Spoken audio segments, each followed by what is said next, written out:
예, 여러분 반갑습니다. 독학경찰학원 경찰학을 전임하고 있는 서진호입니다. 자, 여러분 오늘 강의를 하러 오는데 엄청난 비가 쏟아지고 있네요.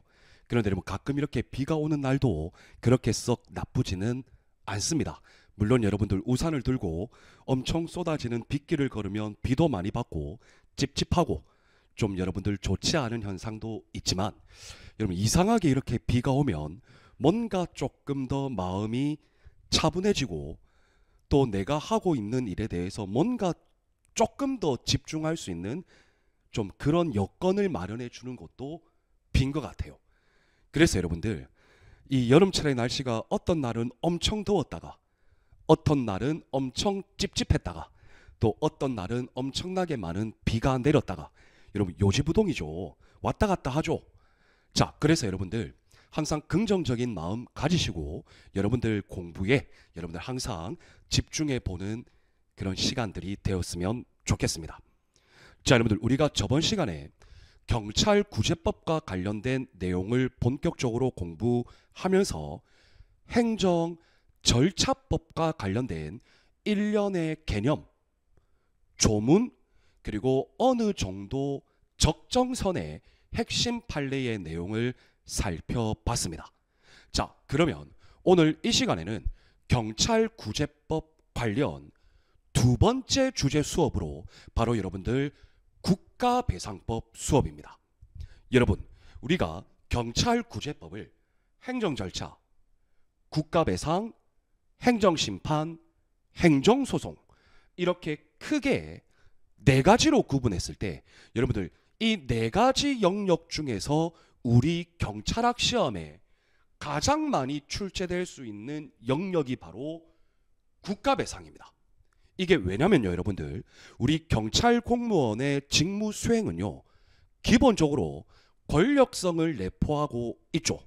따라서 권력성을 내포하고 있다 보니까 이러한 직무 수행을 위법, 부당하게 수행해서 만약에 우리 국민에게 피해를 입히게 되면 여러분들 기본적으로 손해배상 소송을 할 수 있다라는 겁니다. 그러한 측면에서 우리 경찰 공무원이 직무를 수행할 때 여러분들 공무원이 직무를 수행하면서 법령을 위반하여 타인에게 손해를 발생시키면 안 되겠죠. 그래서 여러분들 행정절차, 국가배상, 행정심판, 행정소송 중에서 이 국가배상 파트가 우리 경찰 공무원의 직무 수행과 가장 관련이 있다라는 겁니다. 그래서 경찰구제법 4개 주제 중에 가장 중요한 게 바로 국가배상법이다. 자, 그런데 여러분들 제가 저번 시간에요 이 경찰구제법의 공부 방법론을 설명할 때 엄청나게 깊이 있는 일반 행정법의 판례 양만큼 공부하면 안 된다 그랬죠. 그래서 기본적으로 개념, 조문, 적정선의 핵심 판례에만 국한해서 공부하면 된다고 했습니다. 그런데 여러분들 이 국가배상은요 개념, 조문 당연히 중요한데 여러분 어느 정도의 판례를 여러분들 조금 깊이 있게 공부할 필요가 있다라는 겁니다. 그래서 여러분들 이 판례 공부의 치중성이라고 할까요? 여러분 국가배상이 판례 부분이 가장 많이 차지하고 있고 우리 시험에도 판례가 제법 출제된다.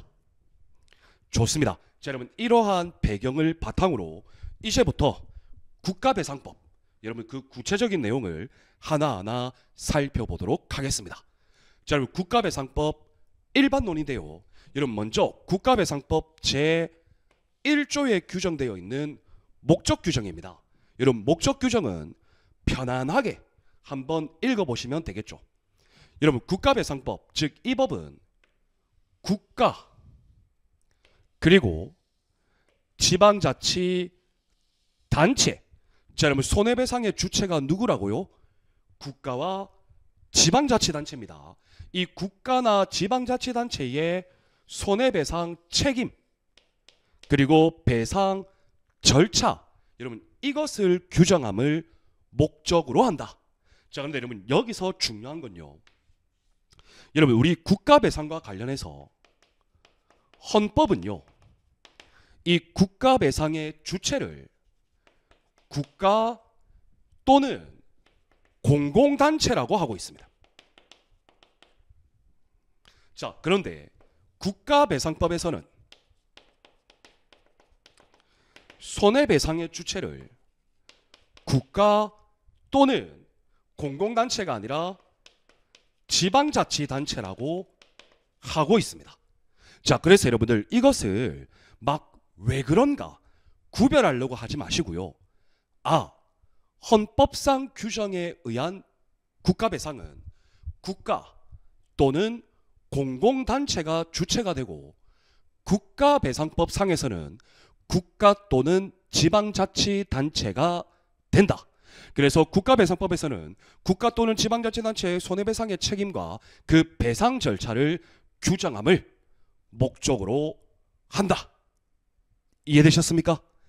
자, 여러분들 이러한 국가배상의 유형은 여러분들 크게 두 가지가 있습니다. 자, 여러분들 머릿속에 그림을 그리셔야겠죠. 자, 손해배상 책임에는 공무원의 위법한 직무행위로 인한 손해배상, 이해되셨습니까? 자, 1번 공무원의, 딱 나오죠 여러분들, 위법한 직무행위, 이해되셨습니까? 자, 다음 여러분 두 번째는 공공 영조물의 설치 관리의 하자로 인한 손해배상 책임, 이걸 우리는 줄여서 영조물 배상 책임. 자, 여기서 여러분들 느낌이 오실 거예요. 공공 영조물입니다. 일반 국민 공공이 사용, 수익 등등 활용하는 각종 영조물. 여러분 길거리 가시다 보면 전봇대 같은 거 보시죠? 영조물입니다. 여러분들 하천, 이것도 여러분들 영조물입니다. 이해되셨습니까? 심지어 여러분들 경찰견도 공공 영조물로 볼 수 있습니다. 즉 국가 또는 지방자치단체가 설치해서 하자가 없도록 관리하여야 함에도 불구하고 그 설치 관리의 하자로 인해서 일반 국민이 피해를 입었습니다. 그것에 따른 손해배상 책임입니다. 자, 그래서 여러분들 머릿속에 그림을 그리셔야겠죠? 자, 손해배상 책임의 유형 1번 공무원의 위법한 직무 수행으로 인한 배상 책임, 2번 공공영조물의 설치 관리의 하자로 인한 손해배상 책임. 여러분 일단 이렇게 머릿속에 그림을 잡아두시면 되겠습니다. 좋습니다. 자, 그러면 여러분들 이 국가배상법과 관련된 역사입니다. 바로 국가배상법이 확립된 시초입니다. 여러분 그러면 제가 한번 물어볼까요? 여러분 경찰 개입 청구권이 확립된 시초는 뭡니까? 1960년 독일의 티토 판결이죠. 맞죠 여러분? 여러분들 이미 엄청나게 공부했습니다.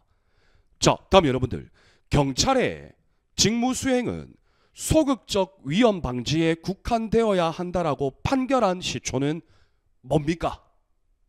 크로이츠베르크 판결이죠. 자, 이것과 마찬가지로 여러분들 국가배상법의 시초는요, 독일 아닙니다. 프랑스입니다. 자, 프랑스의 블랑코 판결입니다. 이해되셨나요? 자, 프랑스의 국영 담배회사, 거기에서 이 담배를 판매하기 위해서 운반을 하잖아요. 그 운반하는 차에 블랑코라는 소녀가 치였습니다. 이해되셨습니까? 따라서 여러분들 국가의 공공용무예요. 국영 담배 공장이니까. 맞죠? 그것을 운반하다가 사고가 났다. 국가 책임이죠. 그래서 여러분들 국가 배상의 시초는 프랑스의 블랑코 판결이다. 이것도 여러분들 꼭 숙지해 주시기를 바랍니다. 그래서 이 국가배상법과 관련된 목적, 유형, 시초, 이건 여러분들 전혀 어려운 내용이 없죠. 자, 그러면 여러분들 우리 국가배상법의 유형, 첫 번째, 공무원에 위법한 직무행위로 인한 손해배상 책임. 두 번째, 공공영조물의 설치 관리상 하자로 인한 손해배상 책임. 자, 이 유형 중에 첫 번째에 해당하는 바로 여러분들 공무원의 위법한 직무행위로 인한 손해배상 책임. 여러분들 이 내용을 살펴봅니다. 자, 여기서 여러분들 개념, 이론, 판례, 여러분 출제 가능성 매우 높습니다. 제 기억으로는 이번 24년 1차 순경시험에서도 출제된 것으로 알고 있습니다. 자, 그런데 내용 자체는 저와 같이 하나하나 차분히 뜯어보면 절대 어렵지 않다. 자, 그러면 여러분 첫 번째, 배상 책임의 요건입니다. 여러분 우리 국가배상법 제2조 제1항 본문에서는 공무원의 위법한 직무행위로 인한 손해배상 책임의 내용을 다음과 같이 규정합니다. 자, 국가 그리고 지방자치단체, 여러분 국가배상법상 손해배상 책임의 주체였죠. 자, 그래서 공무원 또는 공무를 위탁받은 사인, 공무수탁 사인이죠. 그래서 여러분들 배상 책임의 요건 첫 번째 공무원입니다. 자, 두 번째 직무를 집행하면서, 즉 직무 수행성이 있어야 합니다. 세 번째, 고의 또는 과실로. 네 번째, 법령을 위반하여. 다섯 번째, 타인에게 손해. 이해되셨나요? 자, 이러한 경우에는, 그런데 여기 중간에 보면 뭐 자동차 손해배상 보장법에 따라 이건 여러분들 볼 필요 없어요. 자, 이러한 요건에 따라 국가 또는 지방자치단체는 그 손해를 배상하여야 합니다. 자, 그래서 여러분들 공무원의 위법한 직무행위로 인한 손해배상 책임의 요건은 1번 공무원이, 물론 여러분 여기에 공무원은 공무수탁사인도 포함이다. 두 번째, 직무를 집행하면서. 이해되셨나요? 세 번째, 고의 또는 과실로. 네 번째, 법령을 위반하여. 다섯 번째, 타인에게 손해. 이해되셨습니까?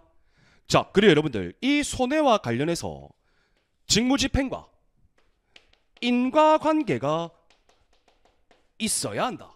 그래서 여러분들 우리는 공무원의 위법한 직무행위로 인한 손해배상 책임의 요건을 다음과 같이 6개로 구분할 수 있는 겁니다. 그래서 이 6개와 관련된 내용들, 판례들, 여러분들 이게 우리 시험에 엄청 많이 출제된다.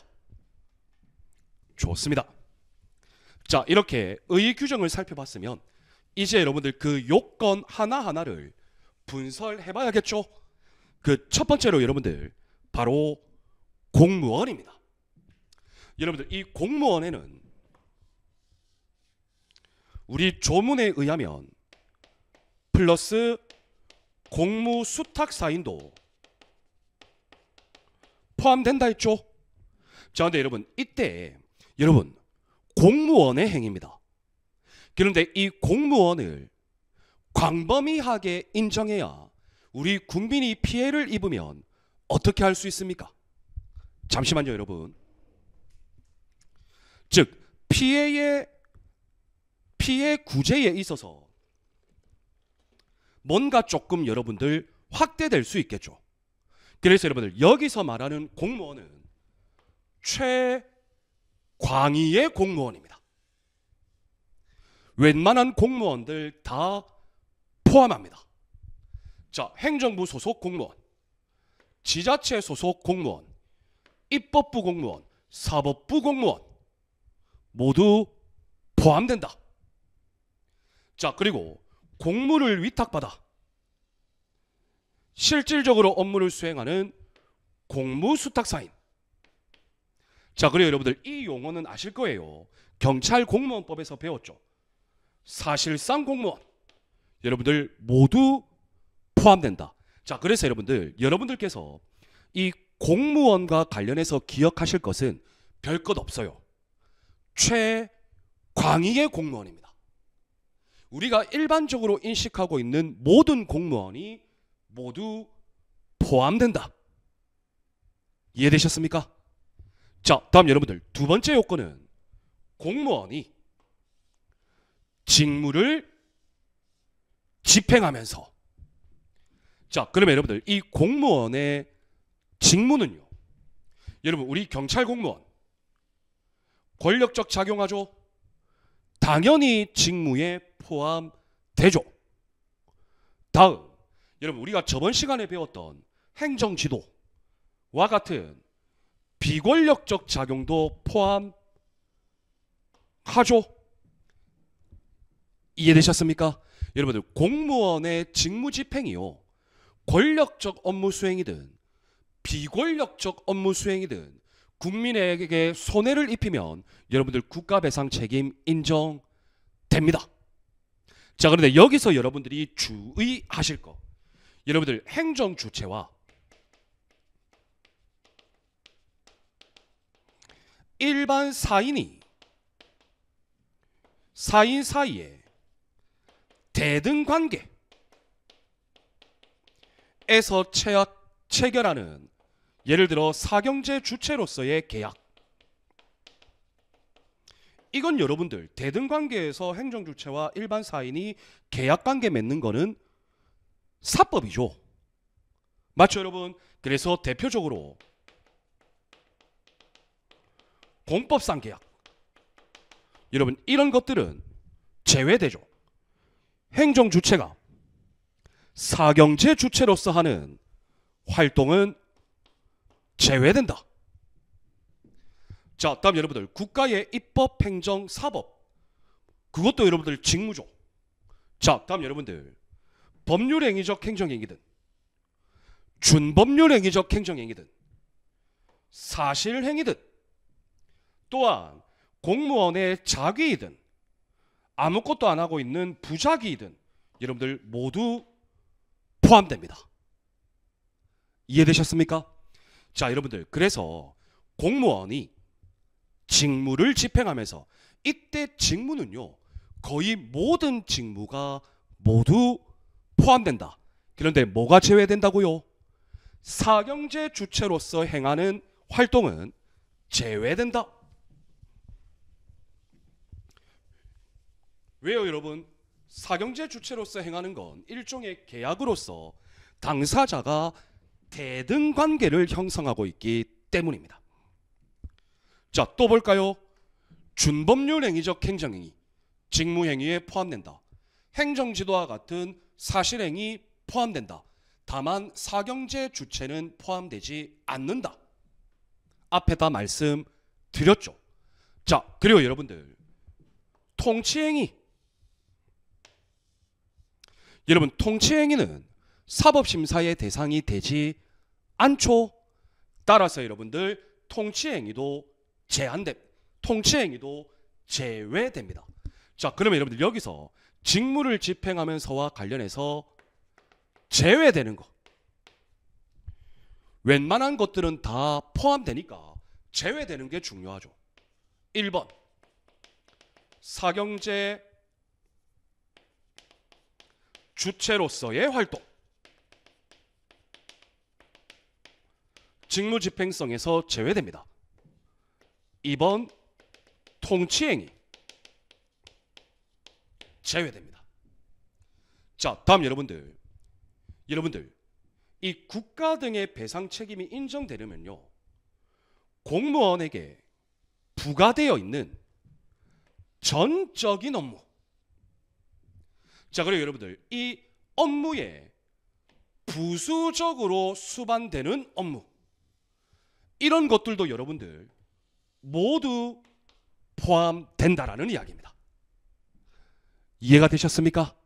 자, 그런데 여러분 판례 관련해서 여러분들 이 동그라미 7번 판례, 나머지는 쉬우니까요, 여러분들 꼭 검토를 하셔야 되는데요. 여러분 직무 집행에 대한 판단 기준입니다. 직무 집행에 대한 판단 기준은 당의 행위가 현실적으로 공무원의 권한 내에 있는가, 이거 여러분들 불문합니다. 즉 이거죠. 공무원이 권한 내의 직무를 수행하든 공무원이 권한 외의 직무를 수행하든 일반 국민의 입장에서 그것으로 피해를 입으면 권한 내의 직무는 당연하고요, 권한 외의 직무도 모두 포함됩니다. 이해되셨습니까? 자, 그래서 여러분 이때는 직무 행위로 보여지기만 하면 여러분들 모두 인정된다라고 말씀드릴 수 있겠습니다. 직무 행위로 보여지기만 해도 직무를 집행하는 것으로 보아야 한다. 자, 그리고 객관적으로 보아서 직무 행위의 모습을 갖추고 있다, 그래도 직무 집행성이 인정된다. 그래서 여러분 결론적으로는요, 이 공무원의 직무를 집행하면서 직무 집행성에 대한 판단 기준은 엄청 광범위하게 인정되고 있다라는 겁니다. 전적인 업무든 부수적인 업무든. 이해되셨나요? 그리고 여러분들 직무행위로 보여지기만 하면, 그리고 직무행위의 모습을 갖추고 있는 이상 국가배상 책임이 모두 인정되고 있다. 여러분 직무집행성 어떻습니까? 여러분 생각보다 어렵지 않죠? 좋습니다. 자, 다음 여러분들 세 번째 요건, 공무원이 직무를 집행하면서 그 다음 뭐였죠? 고의 또는 과실로. 자, 여러분들 고의 과실입니다. 여러분 이 부분은 생각보다 중요한데요, 여러분 국가배상법상 이 공무원의 손해배상 책임, 지금 우리가 배우고 있는 거죠. 공무원의 위법한 직무행위로 인한 손해배상 책임, 이건 여러분들 과실책임주의입니다. 자, 그런데 우리가 다음 시간에 배울 영조물 배상 책임은 여러분들 무과실 책임주의입니다.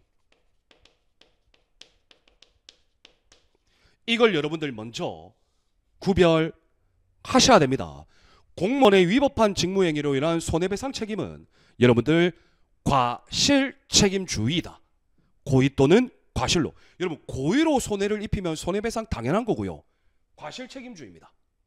다음 영조물의 설치 관리상의 하자로 인한 손해배상 책임은 무과실 책임주의입니다. 일단 여러분들 이것 머릿속에 넣어 두시기를 바랍니다. 자, 그래서 여러분들 손해배상 책임이 인정되려면요, 공무원에게 고의 또는 과실이 인정돼야 되죠. 이걸 반대로 해석하면 공무원에게 고의, 과실이 없으면 배상 청구를 할 수 없다라는 것을 말합니다. 이해되셨습니까? 자, 그래서 여러분들 국가나 지방자치단체는 공무원이 직무를 집행하면서 고의 또는 과실로 위법하게 타인에게 손해를 가하게 되면 이런 문제가 발생해요. 여러분, 기본적으로 손해를 입히면요, 손해를 입힌 당사자가 피해 배상을 하는 게 맞습니다. 그런데 우리 국가배상법은 공무원이 고의 또는 과실로 타인에게 손해를 입혔다.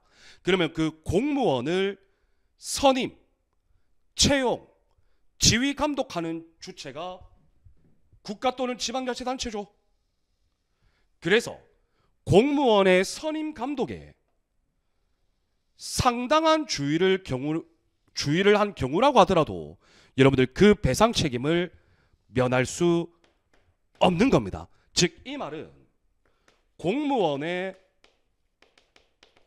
선임, 감독 책임을 국가 또는 지자체에 같이 묻는 겁니다. 이해되셨습니까? 자, 다시 고의 또는 과실로 돌아와서, 그러면 여러분들 고의 과실의 여부, 이거 여러분들 어떻게 판단해야 될까요?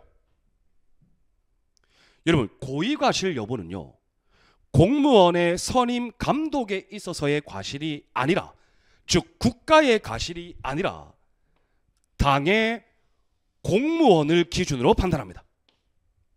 별표. 공무원의 고의 과실은 국가의 선임 감독상의 과실이 아닙니다. 당의 공무원을 기준으로 판단합니다. 자, 그런데 여러분들, 우리 공무원은 개개인의 공무원이 있고, 그리고 공무원은 하나의 조직이잖아요. 공무원 한 명 한 명마다 이 고의 과실과 관련된 경각심이라고 할까요? 주의 의무 정도가 모두 달라요. 그래서 여러분들 이 과실은 당의 공무원의 개별적 주의 의무 위반이 아닙니다. 즉, 개별적 주의 의무 위반을 판단하는 게 아니에요. 그러면 무엇을 가지고 판단하냐? 평균적 공무원의 주의 능력을 판단합니다. 평균적 주의 의무 위반으로 판단한다. 이해되셨습니까? 이해되셨습니까? 그래서 여러분, 개별적 주의 의무 위반은 구체적 과실이라고 볼 수 있겠죠. 그래서 여러분들 구체적 과실로 판단하는 것이 아니라 평균적 공무원의 주의 의무 위반, 즉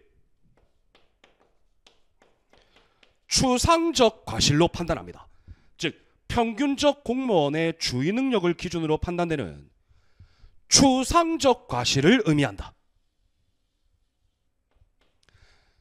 당의 개별 공무원으로 판단하는 개별적 구체적 과실이 아니라 평균적 공무원의 주의 능력으로 판단하는 추상적 과실로 판단한다. 여러분, 중요합니다. 이 동그라미 3번, 4번 판례는 엄청 중요합니다. 좋습니다.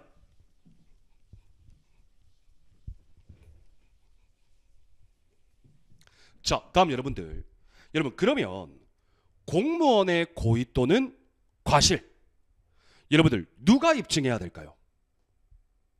당연히 여러분들 공무원에게 고의 또는 과실이 있다. 손해배상을 제기하는 원고가 입증 책임을 지겠죠. 이해되셨습니까? 좋습니다. 자, 그런데 여러분들, 가해 공무원의 특정이 어렵다. 여러분, 이 대표적인 예가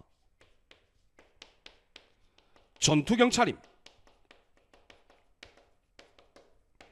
여러분들, 과거에요, 집회를 할 때 전투경찰이 투입돼서 제압을 하죠. 그래서 막 곤봉 같은 것도 휘두르고 하죠. 그런데 그 아비규환 혼란의 상황에서 집회에 참가한 제가 곤봉에 맞아서 피해를 입었어요. 그런데 누가 나를 때렸는지 몰라요. 즉, 가해 공무원의 특정이 어려워요. 여러분들, 이럴 경우에는 반드시 가해 공무원을 특정할 필요는 없습니다. 없습니다. 그래서 조직상 과실 이론이라고 해서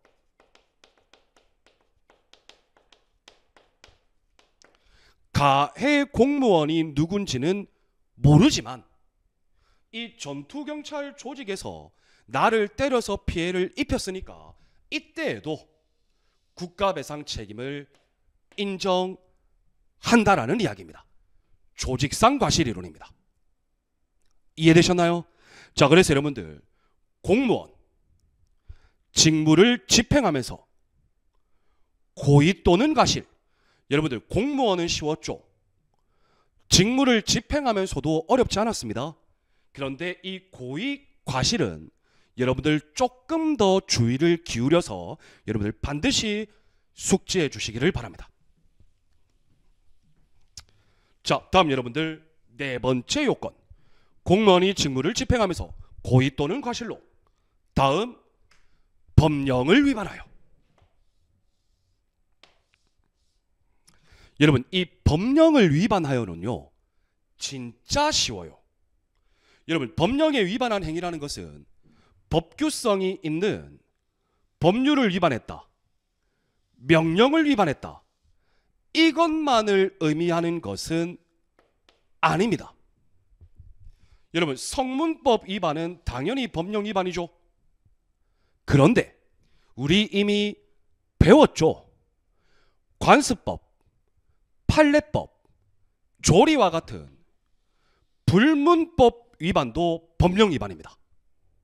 따라서 조리상의 일반 원칙인 인권 존중, 권력 남용, 비례 원칙, 신뢰 보호의 원칙 등도 법령의 범위에 포함됩니다.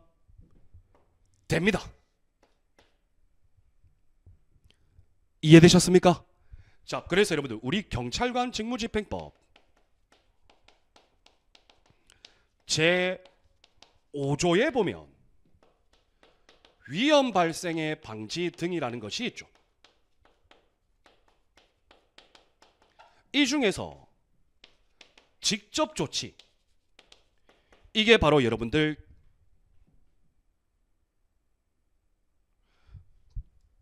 이것이 트랙터 사건이라는 것도 있어요. 자, 그리고 여러분들 3번 볼까요? 여러분, 경찰관이 주치운전자 적발했습니다. 그런데 이 음주운전으로 적발된 주치운전자가 경찰관에게 부탁합니다. 선생님, 지금 이 차 일단 도로 밖으로 빼야 될 것 같아요. 그러면 여러분들, 경찰관이 빼면 되잖아요. 그런데 주치운전자에게 경찰관이 열쇠를 줬습니다.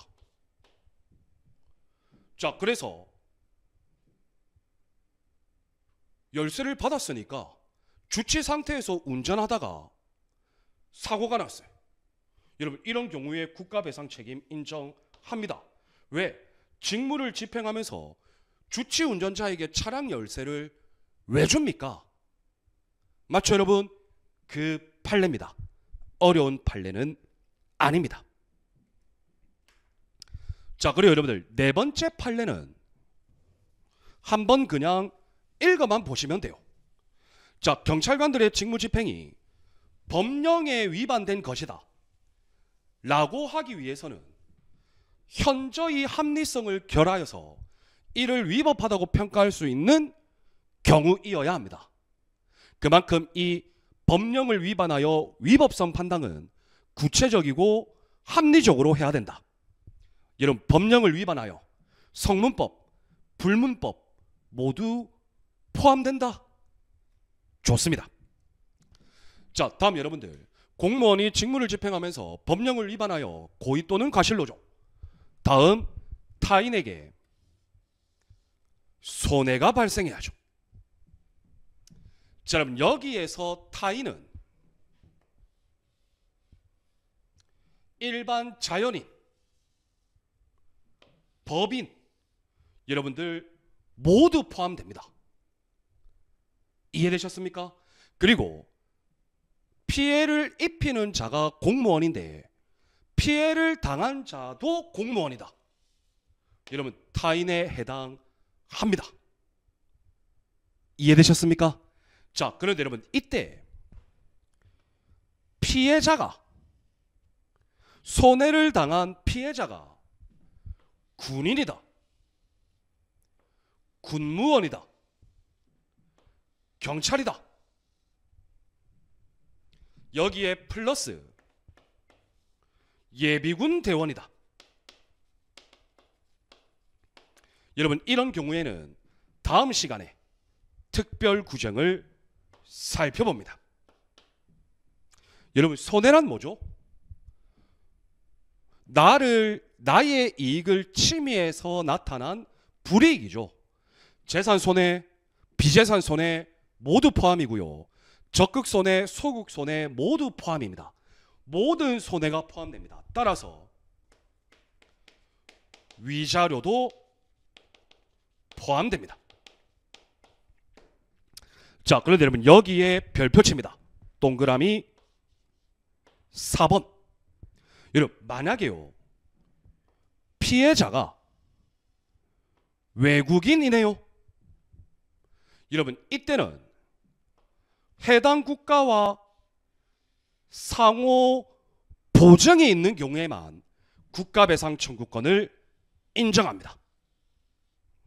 자, 여러분, 외국인에 대한 손해배상 책임, 즉 외국인에 대한 국가배상 책임, 요건이 뭐죠? 해당 국가와 상호 보증이 있는 경우에 하나여 배상 책임을 인정한다. 여러분, 조약 아닙니다. 상호 보증입니다. 좋습니다. 자, 손해배상 책임의 요건 마지막 6번째. 여러분들, 직무집행과 손해발생 사이에 상당 인과관계가 있어야 한다. 이러한 상당 인과관계는 재반 사정을 종합적으로 고려하여 판단한다. 그래서 여러분, 상당 인과관계는 크게 어렵지 않죠.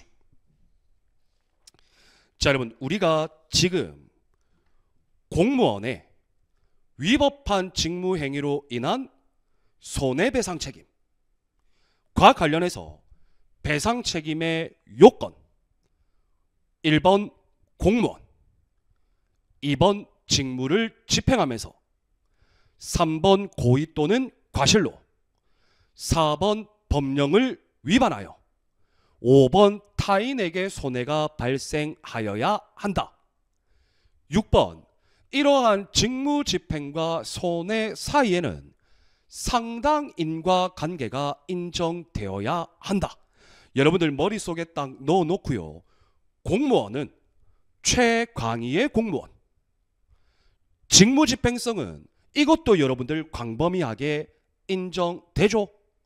여러분, 고의 또는 과실은요, 여러분들 과실 책임주의입니다. 기억하셔야 되고, 이때 판단은 당의 공무원을 기준으로 판단합니다. 판단할 때에는 주의 의무 위반, 즉 개별적 구체적 과실 판단이 아니라 평균적 공무원의 주의 능력을 기준으로 판단한다. 자, 다음 여러분들 법령을 위반하여 법령뿐만이 아니라 불문법도 다 포함된다. 타인에게 손해, 모든 손해가 포함된다.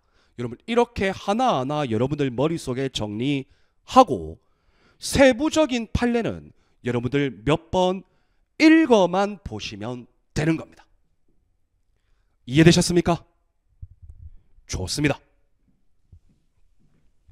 자, 이렇게 배상 책임의 요건을 살펴봤고요. 다음 여러분들 배상 책임자입니다. 여러분 배상 책임의 주체는 국가 또는 지방자치단체였죠. 그리고 이 국가와 지방자치단체는 공무원의 선임 감독자죠. 그리고 일반적으로 해당 공무원에게 월급을 주는 비용 부담자죠. 이해되셨습니까? 자, 여러분들 이 부분과 관련해서 국가나 지방자치단체가 손해를 배상할 책임이 있다. 자, 그러면 국가와 지방자치단체는 일단 공무원의 선임 감독을 맡은 자죠. 자, 그리고 공무원의 봉급, 급여 등의 비용을 부담하는 자죠. 자, 그래서 여러분 여기에서 우리가 무엇을 살펴볼 수 있냐면 선임 감독자와 플러스 비용 부담자가 같은 경우가 있죠. 맞죠, 여러분? 자, 다음 여러분들 선임 감독자와 비용 부담자가 여러분들 다른 경우도 있습니다. 자, 그러면 이런 경우에는 여러분 선임 감독자 당연히 책임이 있고요. 그 비용을 부담하는 자도 손해를 배상하여야 합니다. 그러면 이런 거예요, 여러분. 잘 보세요.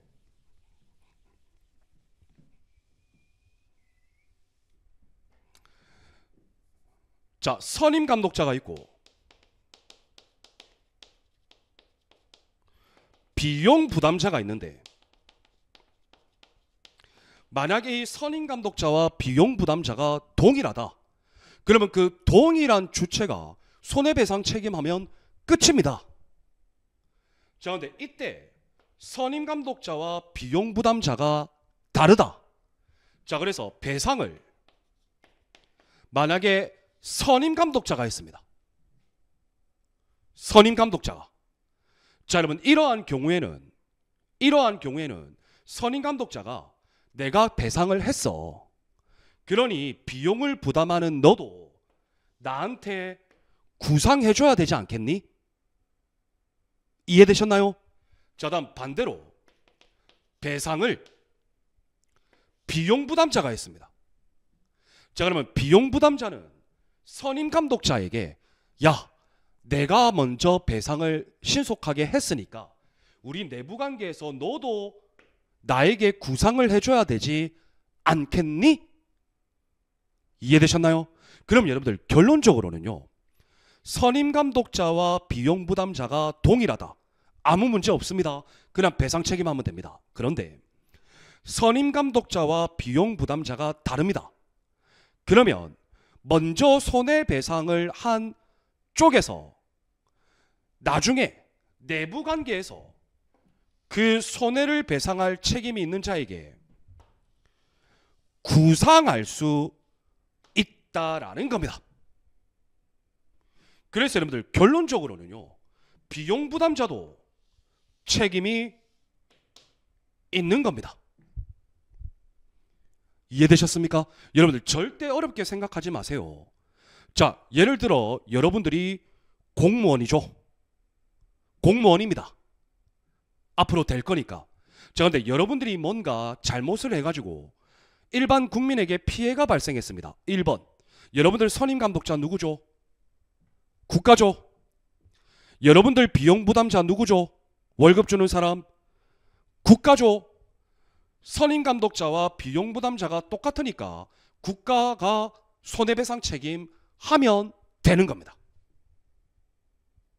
이해되셨습니까? 여러분들 전혀 어렵지 않습니다. 좋습니다. 그런데 선임 감독자와 비용 부담자가 다른 경우에도 양자가 모두 책임이 있고요. 먼저 손해배상 책임을 한 쪽에서 손해배상 책임을 안 한 쪽에 구상하면 되는 거죠. 자, 다음 여러분들 국가의 기관위임 사무라는 게 있어요. 자, 여기서 여러분들 핵심은 바로 이 위임입니다. 자, 그러면 기관위임 사무란 뭐냐? 자, 여러분들 국가나 상급 지방자치단체가 지방자치단체의 집행기관에 위임하는 것을 말합니다. 쉽게 말하면 국가가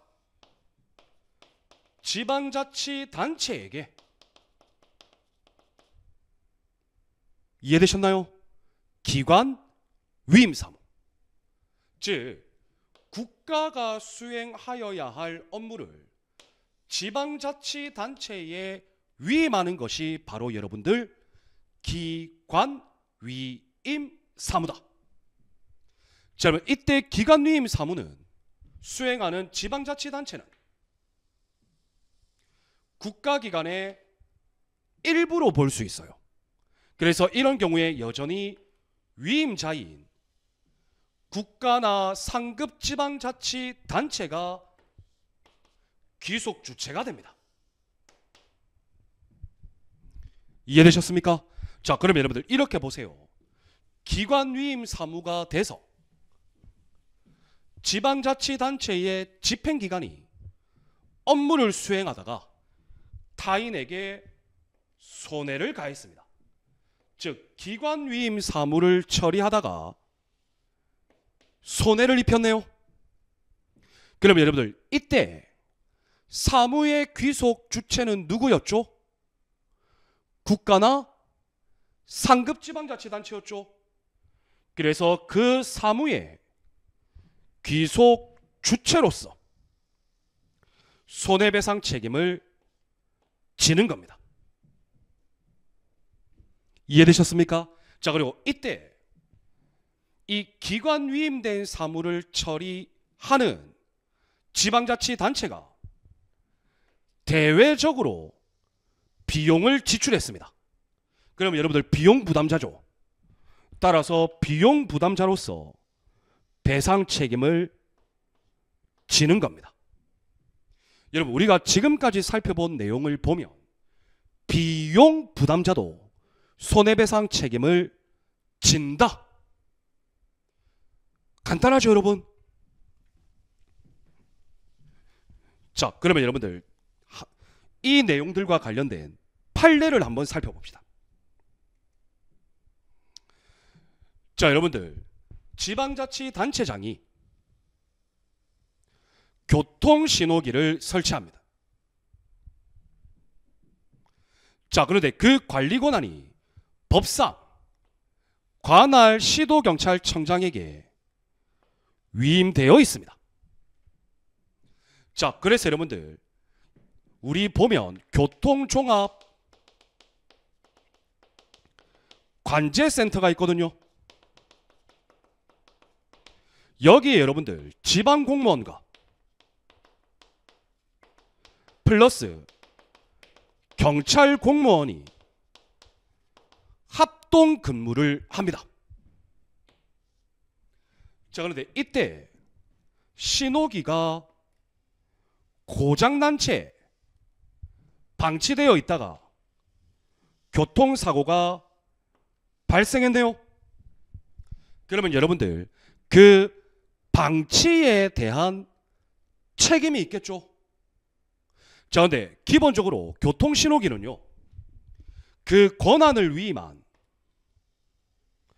지방자치단체장이 속한 지방자치단체에게 책임이 있을 수 있다라고 볼 수 있겠죠. 그런데 이 경찰 공무원, 즉 비용 부담자도 손해배상 책임이 있잖아요. 맞죠, 여러분? 자, 그러면 이 교통신호기를 관리하고 있는 시도경찰서나 경찰관들 봉급 누가 줍니까? 국가공무원이니까 국가가 주죠. 따라서 이때 비용 부담자인 국가도 손해배상 책임을 부담한다. 여러분 쉽죠? 선임 감독자, 비용 부담자, 여러분들 모두 책임이 있다라는 겁니다. 이해되셨습니까? 여러분들 전혀 어렵지 않습니다.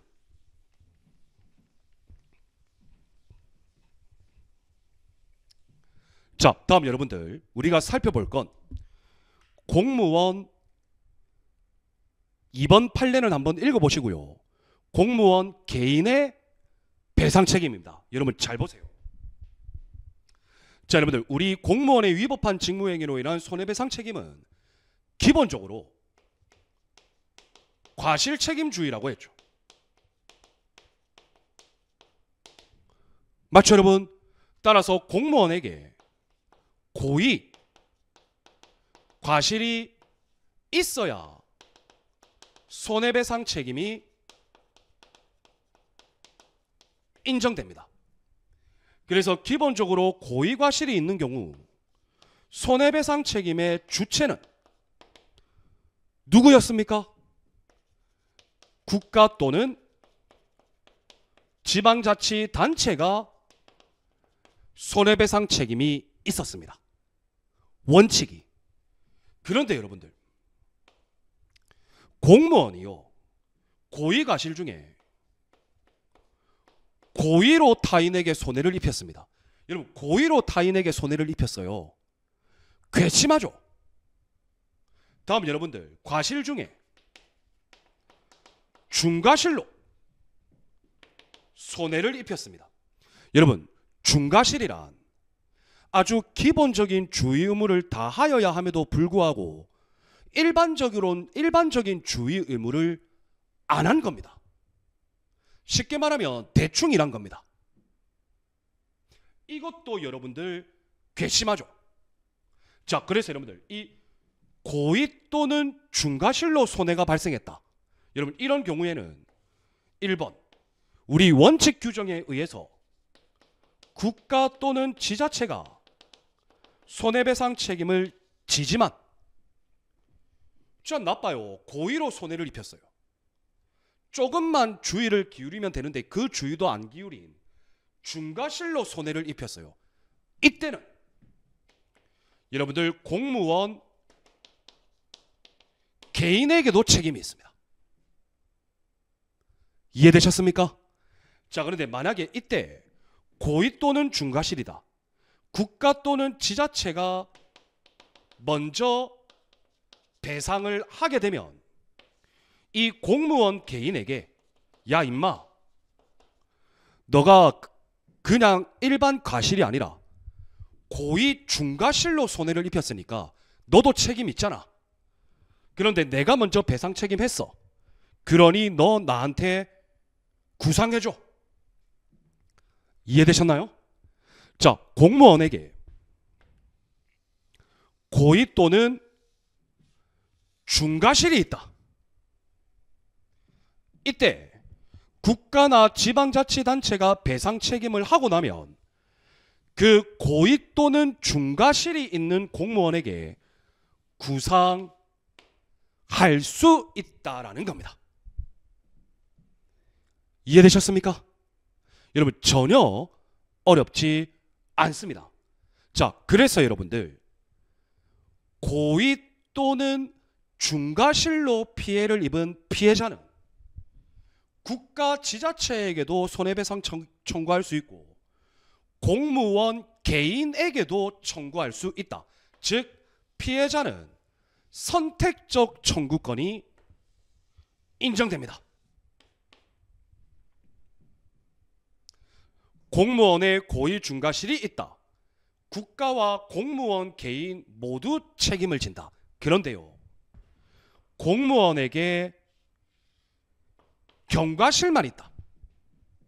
여러분, 이런 경우에는 선택적 청구권이 부인된다. 이 말은 국가에게만 청구할 수 있고 공무원 개인에게는 청구할 수 없다. 자, 그래서 여러분들 고의 또는 과실이 있어야 배상 책임을 지는데 이때도 구분되죠. 고의 또는 중과실일 경우에는 국가와 공무원 개인 모두 책임이 있다. 그런데 국가가 배상 책임을 하고 나면 공무원에게 구상할 수 있다. 경과실의 경우에는 국가에게만 책임이 있다. 이해되셨습니까? 여러분들 전혀 어렵지 않습니다. 좋습니다. 자, 그리고 여러분들 그 밑에 있는 공무원에 대한 구상권, 이건 여러분들 지금 우리가 살펴봤던 내용을 다시 정리한 거기 때문에 여러분들 그냥 한번 읽어만 봐주시면 되겠죠. 자, 그래서 여러분들 우리가 이번 시간에 국가배상법을 본격적으로 공부하면서 먼저 국가배상법의 시초가 블랑코 판결이다. 프랑스. 이거 숙지하라고 말씀드렸고, 손해배상 책임의 유형은 두 가지가 있는데 1번 공무원의 위법한 직무행위로 인한 손해배상 책임, 2번 영조물의 설치 관리상의 하자로 인한 손해배상 책임. 그런데 여러분, 영조물 배상 책임은 다음 시간에 살펴봅니다. 자, 그래서 공무원의 위법한 직무행위로 인한 손해배상 책임을 살펴보면서 먼저 여러분들 배상 책임의 요건, 공무원, 직무집행성, 고의 또는 과실, 법령 위반, 타인에게 손해, 상당 인과관계. 자, 그래요 여러분들 배상 책임자와 관련해서 기본적으로 여러분들 국가 또는 지방자치 단체죠. 자, 그리고 선임 감독자가 있고 비용 부담자가 있을 수 있어요. 맞죠? 그리고 여러분들 기관위임 사무, 여러분 기관위임 사무의 귀속 주체는 여전히 여러분들 국가 또는 지방자치 단체입니다. 따라서 선임 감독자도 책임지고 비용 부담자도 책임진다. 간단합니다. 자, 그리고 여러분들 다음에 배운 내용이 고의 또는 중과실의 경우에 구상권을 공부했습니다. 그래서 여러분들 이번 국가배상법 수업 첫 번째 시간 여러분들 생각보다 어렵지 않았을 겁니다. 좋습니다. 자, 여러분 그러면 우리 다음 시간에 이제 국가배상법 관련 내용을 모두 마무리할게요. 여러분 꼭 복습 부탁드립니다. 저번 시간에 배웠던 내용을 아주 간략하게 다시 한 번 더 리마인드를 해보면, 여러분 먼저 국가배상법의 시초 판결이 된 것은 바로 프랑스의 블랑코 판결이다. 만약에 우리 시험에 독일의 블랑코 판결이다라고 언급되면 여러분들 무조건 X죠. 여러분들 그래서 프랑스 블랑코 판결 여러분들 꼭 숙지를 해달라고 당부를 드렸습니다. 자, 다음 여러분들 국가배상 책임의 유형은 크게 두 가지로 구분된다. 그 첫 번째가 공무원의 위법한 직무행위로 인한 손해배상 책임. 자, 두 번째가 공공영조물, 그냥 영조물이라고 하셔도 됩니다. 영조물의 설치 관리상의 하자로 인한 손해배상 책임. 그래서 여러분들 이번 시간에 영조물 설치 관리상의 하자를 다룰 겁니다. 그런데 저번 시간에는 공무원의 위법한 직무행위로 인한 손해배상 책임. 그 첫 번째로 배상 책임의 요건을 살펴봤죠. 공무원이 직무를 집행하면서 고의 또는 과실로 법령을 위반하여 타인에게 손해를 발생시킨 경우여야 한다. 자, 그런데 마지막 여섯 번째가 이러한 직무 집행과 손해 발생 사이에는 상당 인과관계가 있어야 한다. 여러분, 이런 이론적인 내용을 이제 여러분들 머릿속에 넣었습니다. 그러면 공무원에 대한 구체적 판례, 직무를 집행하면서에 대한 구체적 판례, 고의 또는 과실, 법령을 위반하여 타인에게 손해, 이 요건과 관련된 핵심 판례들을 여러분들 숙지해 달라고 말씀을 드렸죠. 자, 다음 여러분들 배상 책임자를 살펴봤습니다. 여러분, 원칙적으로 국가 배상 책임의 주체는 국가 또는 지방자치단체입니다. 자, 그런데 여러분들 실무에서는 여러 가지가 엮여 있을 수 있는데 그 첫 번째가 선임감독자입니다. 여러분들, 공무원을 선임하고 감독하는 건 국가 또는 지방자치단체죠. 따라서 국가 또는 지방자치단체는 선임감독자로서 국가배상 책임을 지는 겁니다. 자, 두 번째는 비용부담자라는 게 있습니다. 여기서 말하는 비용부담은 기본적으로 봉급, 월급을 말합니다. 자, 그러면 여러분들 경찰공무원은 국가공무원이죠. 따라서 경찰공무원에 대한 봉급, 월급을 부담하는 자는 국가 또는 지방자치단체죠. 따라서 선임감독자, 비용감독자, 비용부담자 같을 경우에는 그냥 국가 또는 지방자치단체가 책임지면 됩니다. 두 번째는 선임감독자와 비용부담자가 다른 경우가 있다. 이런 경우에는 선임감독자든 비용부담자든 먼저 배상 책임을 하고 나면 배상 책임을 한 자가 아직 안 한 자에게 내부적으로 구상할 수 있다. 자, 다음 여러분들 국가의 기관위임 사무와 관련해서도 말씀드렸죠. 이 부분들을 여러분들 꼭 숙지하셔야 됩니다. 그런데 우리가 저번 시간에 마지막으로 공부했던 부분과 관련해서 여러분 판례를 한번 살펴보려고 합니다. 제가 여러분 저번 시간 말미에 구상권 관련된 판례를 여러분들 소개를 안 하고 넘어간 것 같아요.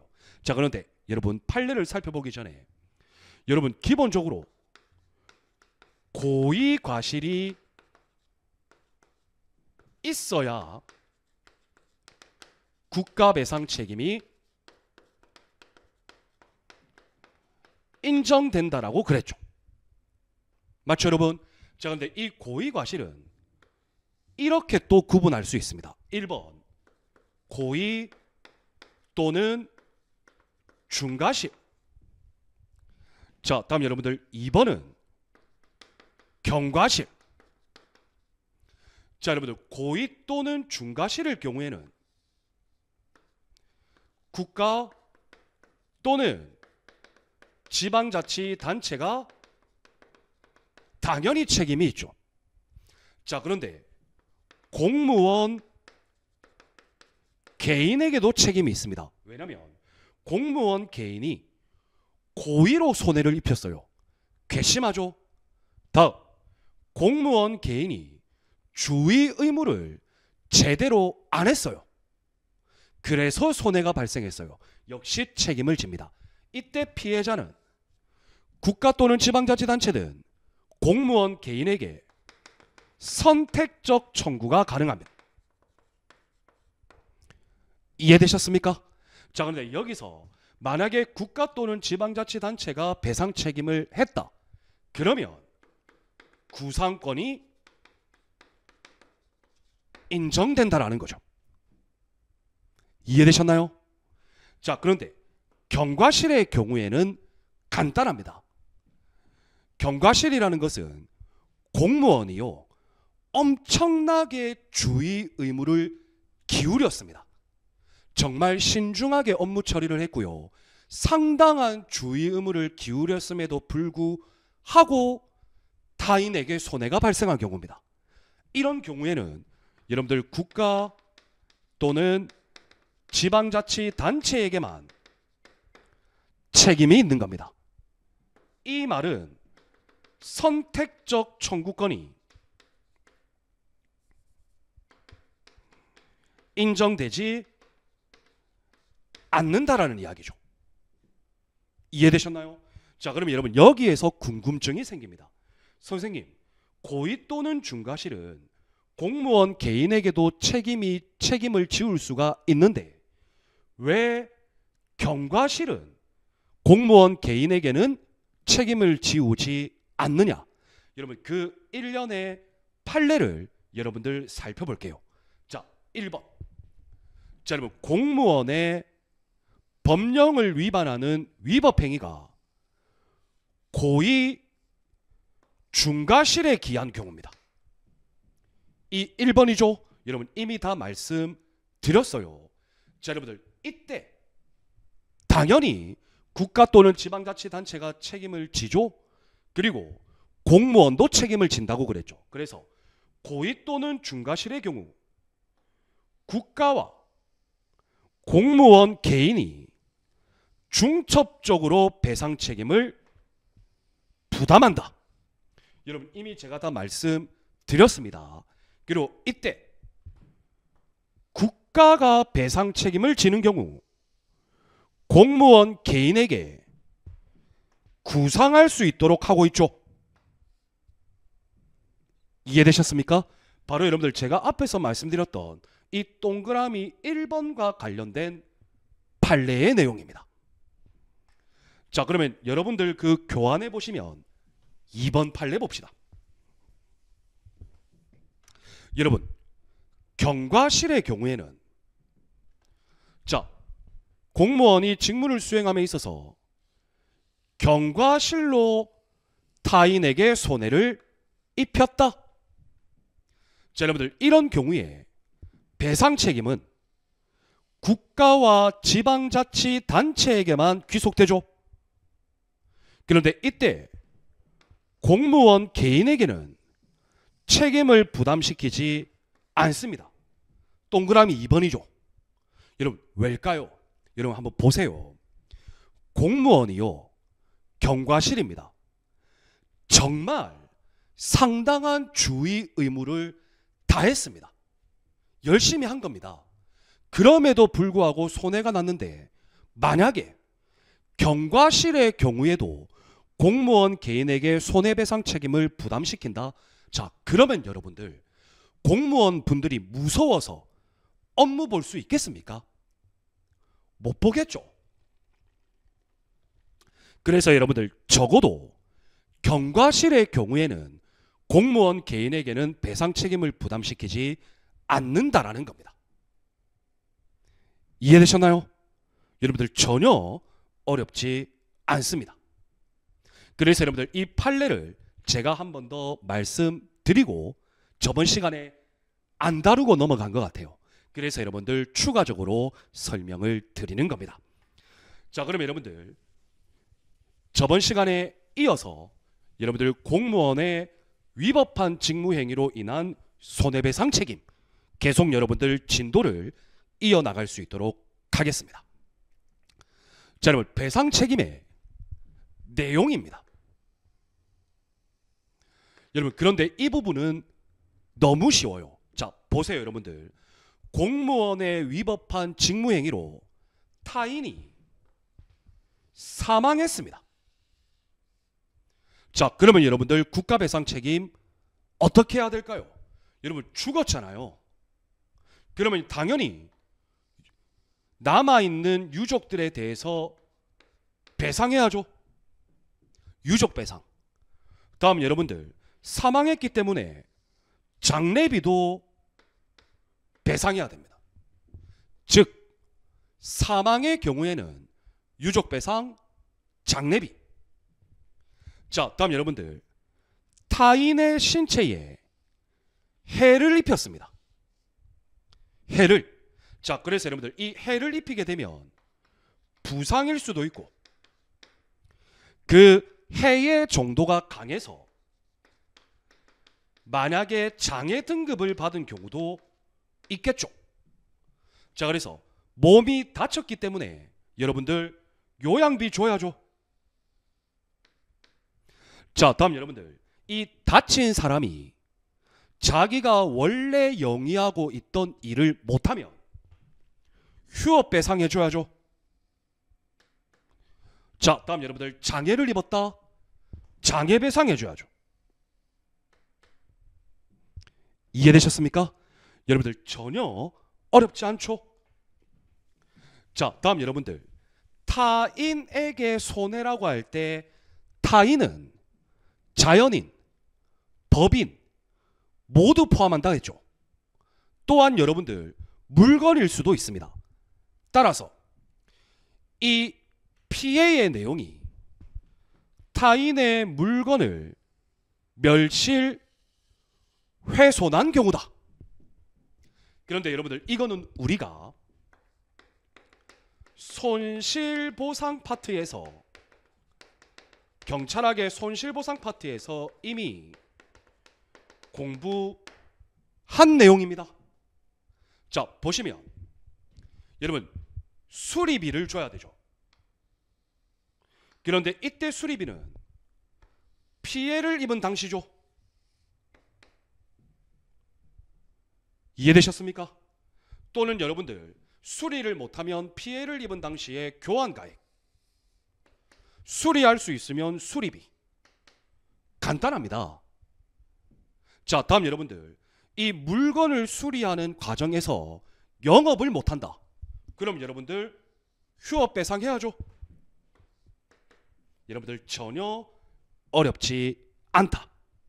자, 그래서 여러분들 배상 책임의 내용, 사망의 경우, 신체에 해를 입힌 경우, 물건의 멸실 훼손의 경우, 이 내용은 여러분들 전혀 어려움이 없을 겁니다. 좋습니다.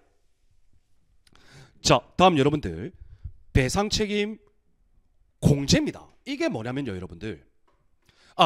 다음 여러분들, 여러분 손해는 적극 손해, 소극 손해 다 포함한다고 했기 때문에 정신적 고통에 대한 위자료도 배상하여야 합니다.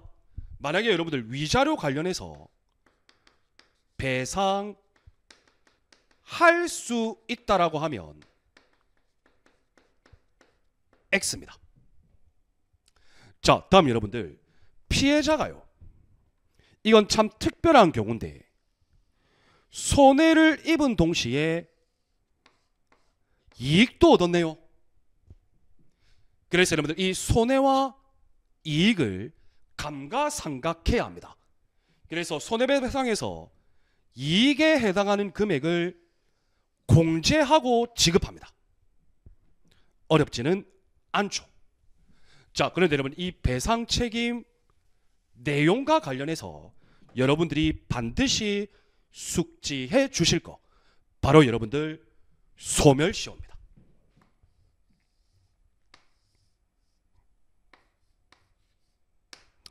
자, 여러분 어떤 권리든요 그 권리를 특정 기간 안에 제대로 행사하지 않으면 여러분들 당연히 소멸시효에 걸릴 수밖에 없죠.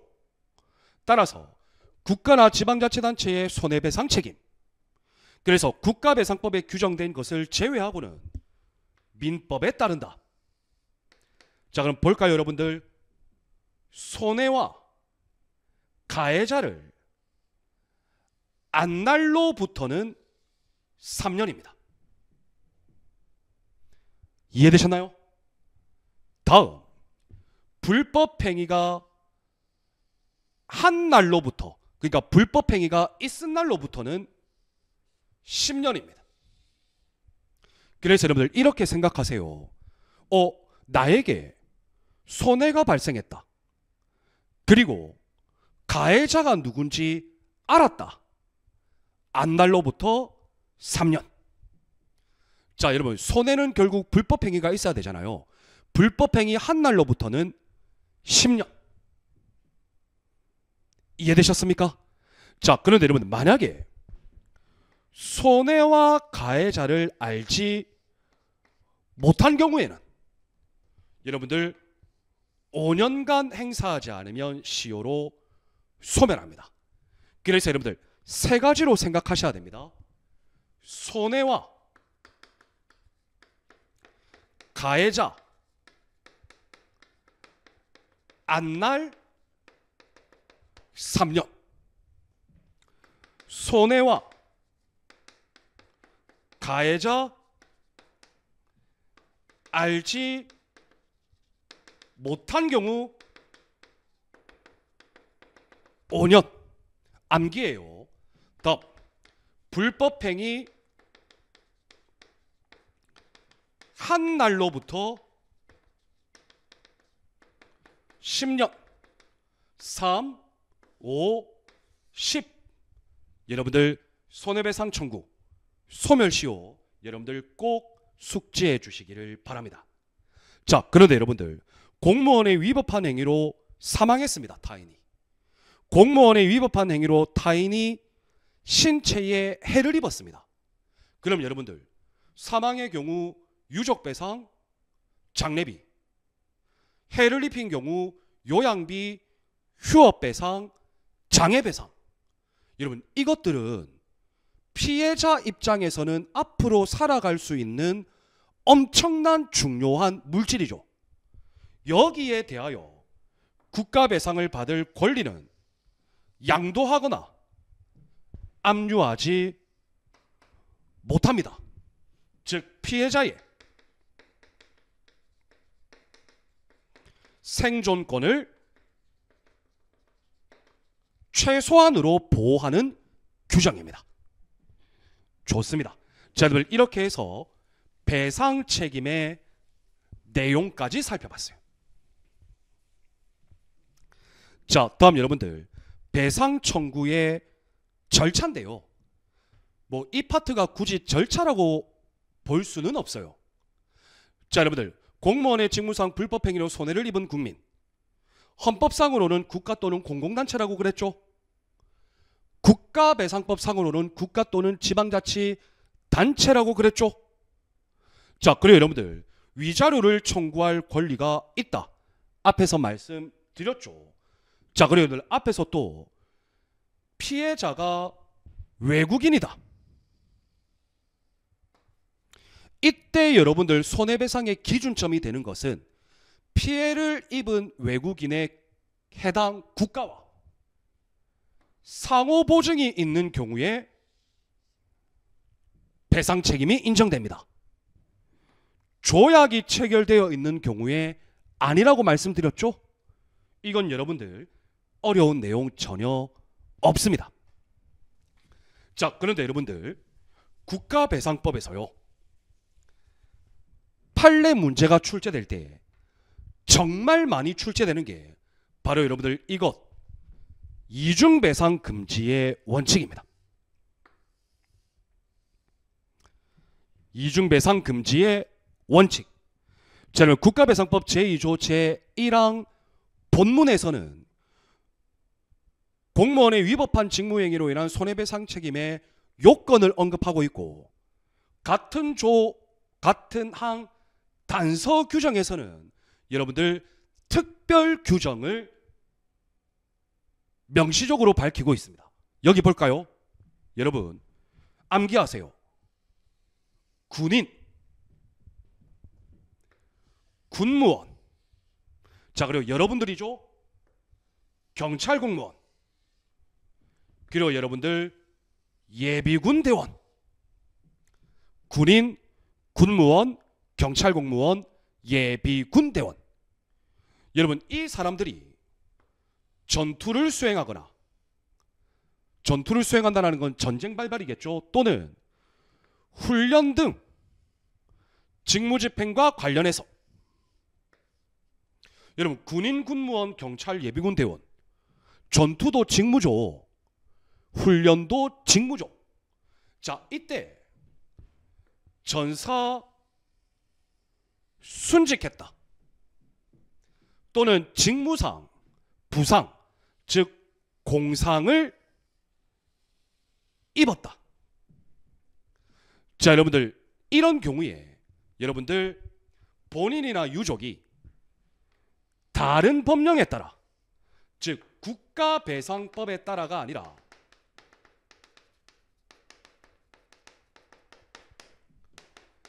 다른 법령에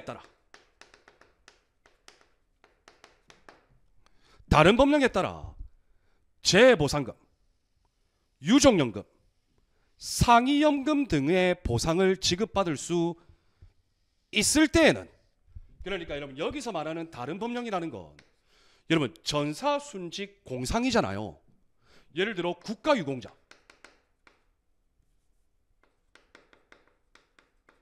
또는 상위군경보호, 여기서 여러분들 각종 보상금이 나옵니다.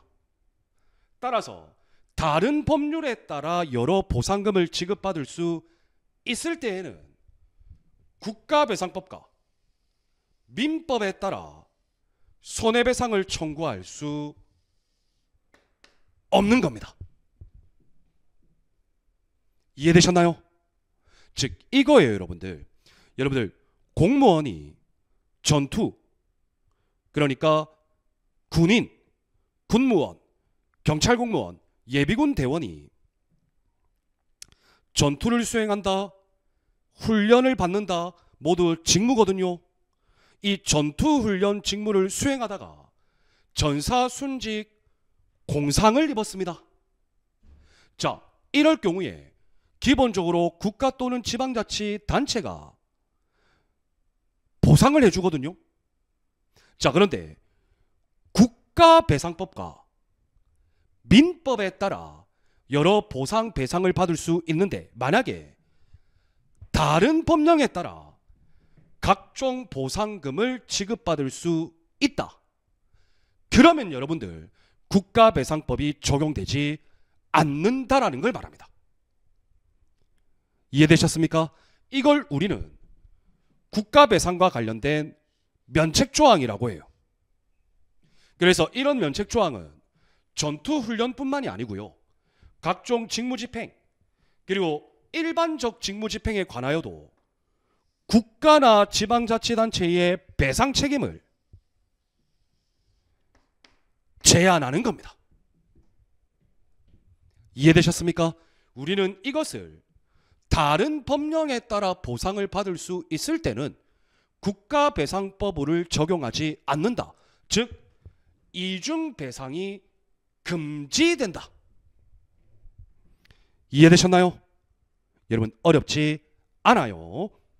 좋습니다. 그런데 여러분 이것을 우리 판례는요 결론적으로 이렇게 규정하고 있습니다.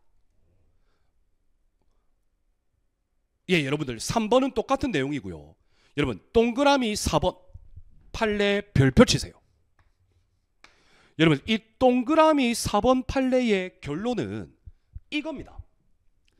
자, 군인, 군무원, 경찰 공무원, 예비군 대원이 전투, 훈련 등으로 전사 순직 사망했다, 공상을 입었다. 여러분 이것뿐만이 아니라 이것과 관련된 직무집행 그리고 일반적 직무집행까지 여러분들 모두 포함한다고 그랬죠? 자, 그런데 이때 여러분 1번, 자 여러분들 다른 법률에 따라 보상을 받을 수 있을 때에는 국가배상법 및 민법이 적용되지 않는다. 이 말은 국가배상법에 의해 먼저 배상을 받고 다른 법령에 따라 각종 보상을 받는다. 이건 여러분들 가능합니다. 그런데 반대로 다른 법령에 따라 보상을 먼저 받고 그 후에 국가배상법 보상을 받는다. 이건 국가배상법이 적용되지 않습니다. 이해되셨습니까?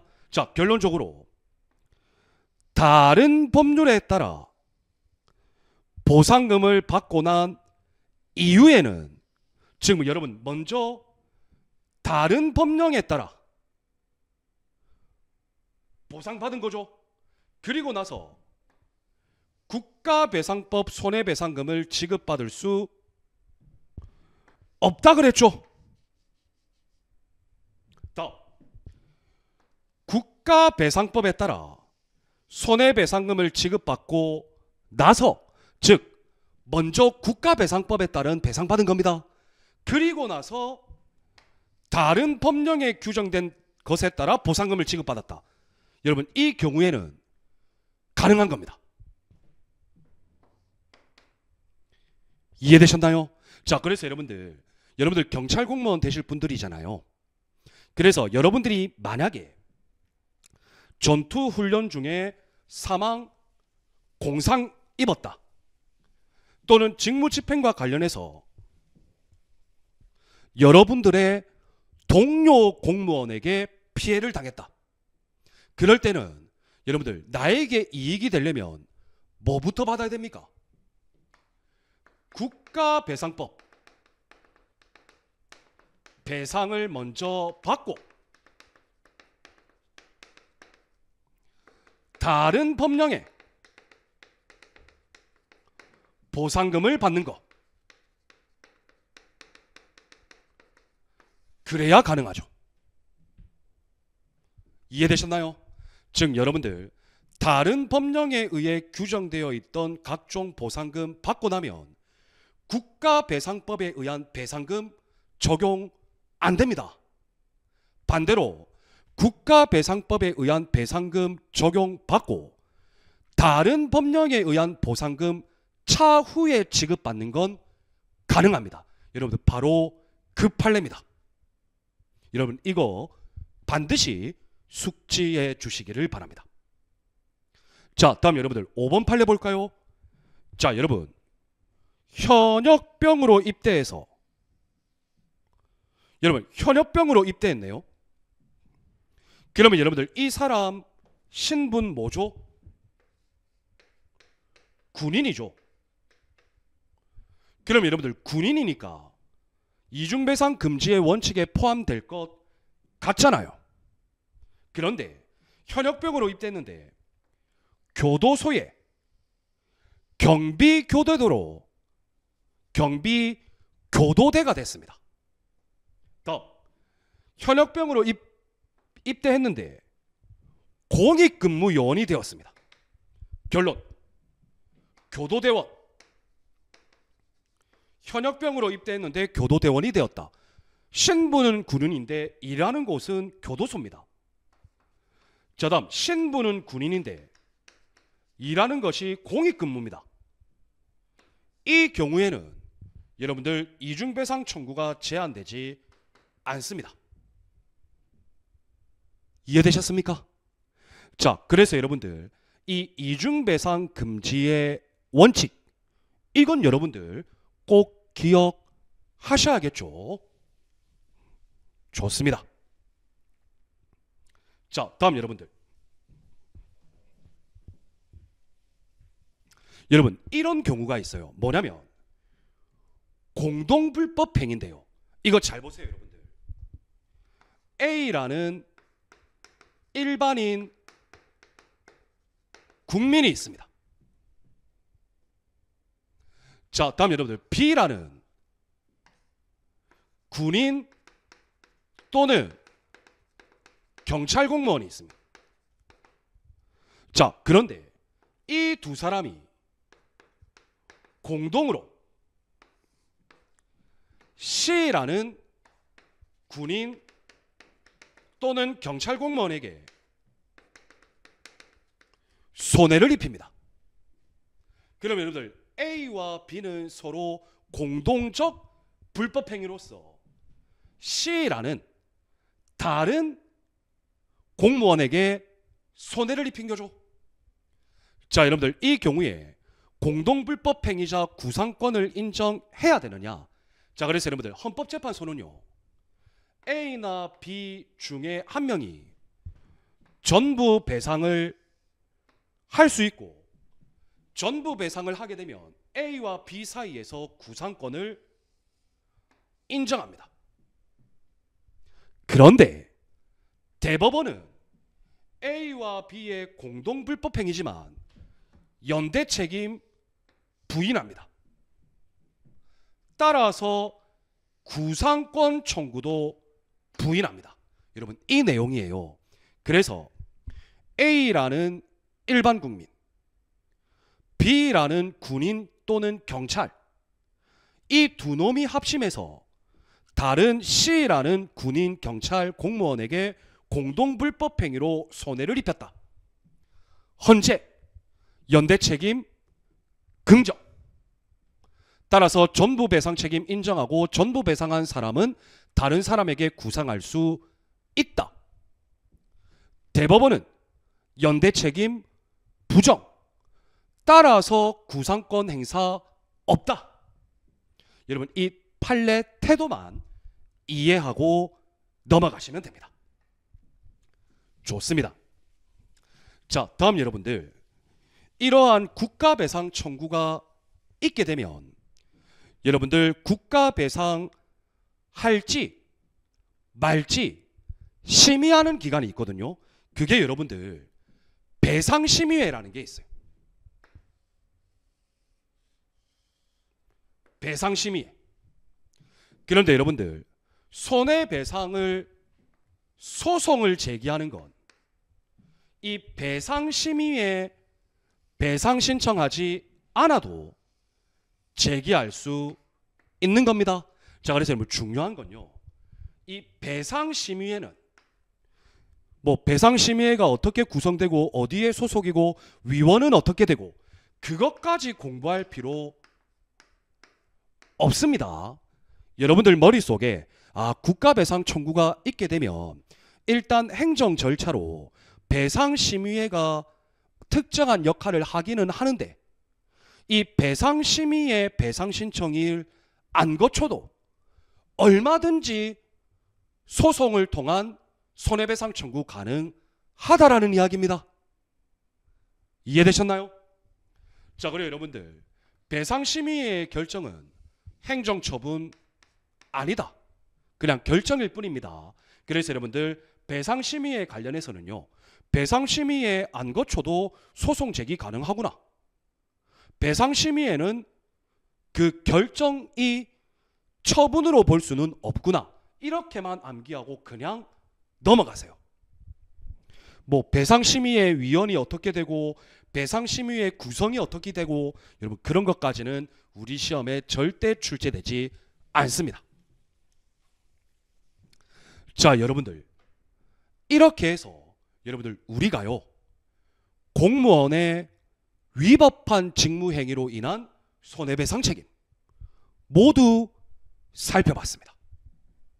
자, 다음은 여러분들 손해배상 책임의 유형 두 번째인 공공영조물의 설치 관리에 있어서 하자가 발생해서 일반 국민이 피해를 입은 경우, 자, 이 경우에 손해배상 책임을 살펴봅니다.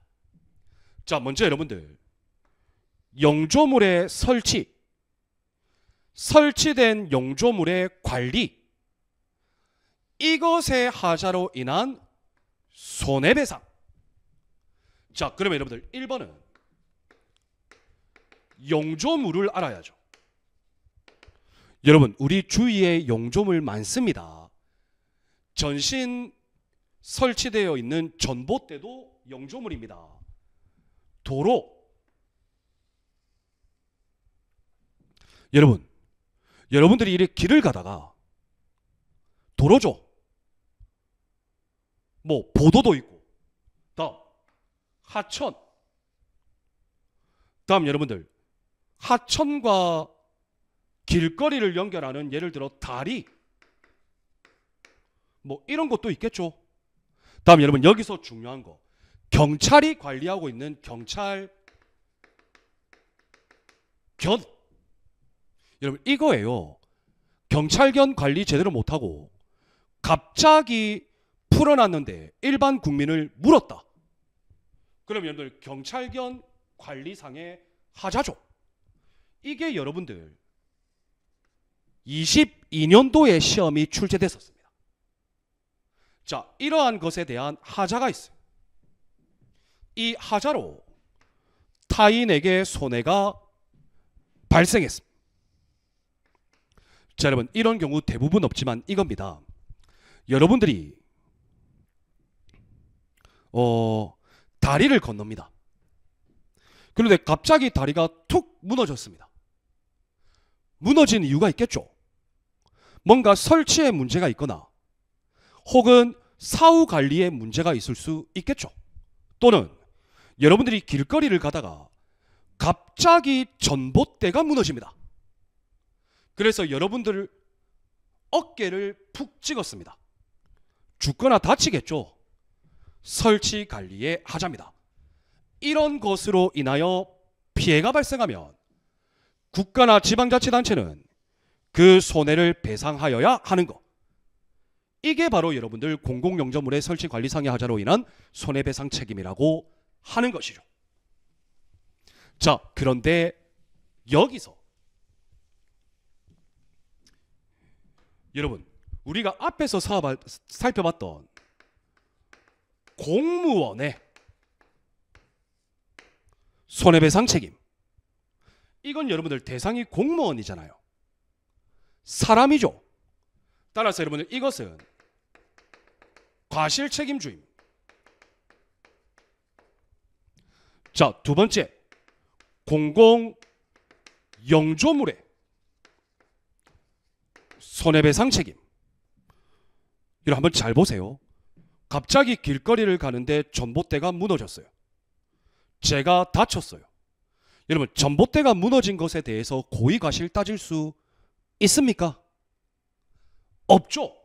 따라서 여러분들 이 경우는 과실책임주의가 아니라